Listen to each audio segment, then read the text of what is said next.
Aura nih selalunya orang kaitkan dengan aura diri kita. Sebagai contoh, kalau kita first time jumpa orang baru, kita boleh feel aura seseorang tuh. Sebagai contoh, aura orang tuh adalah orang yang positif. Bila bercakap, dia bercakap pasal benda yang positif. Ataupun bila kita jumpa seseorang, dia akan bercakap pasal yang negatif saja kan. Itu aura seseorang. Jadi tonton perempuan, emas pun dia punya aura pun ada juga tahu.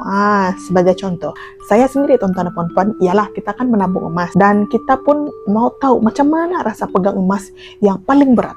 Tonton perempuan, pengalaman pertama seumur hidup saya ketika saya ke Menara Public Gold pada tahun 2023. Masa tu saya pergi Menara Public Gold kan, dan saya pegang emas Public Gold yang paling berat, yaitu 12,4 kilo bernilai 4 juta lebih.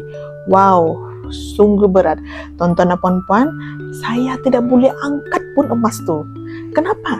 Sebab terlampau berat. Tapi kalau yang selalu main gym ataupun yang memang sudah sentiasa biasa angkat barang berat, memang kamu boleh angkatlah. Tapi dia memang tidak boleh angkat. Walaupun dia nak selalu angkat itu tongges, tapi dia nak tidak boleh angkat ini gold bar yang paling berat dengan public gold. Kenapa? Sebab emas public gold yang paling berat ni 12,4 kilo ni, dia sangat solid tonton puan-puan. Jadi bila saya cuba angkat, saya memang tidak boleh angkat. Tapi yalah, orang bilang bila kamu sudah try pegang dan ambil dia punya aura tu, bila saya pegang saya rasa excited.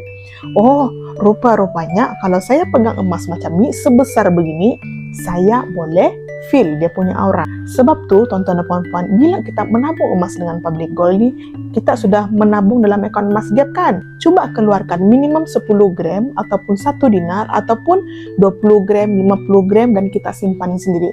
Aura emas ni, aura emas bagi yang pertama kali beli emas dengan public gold dan tidak pernah feel pegang emas 99. Tonton puan-puan kena cuba. Keluarkan emas fizikal dan simpan sendiri di tangan.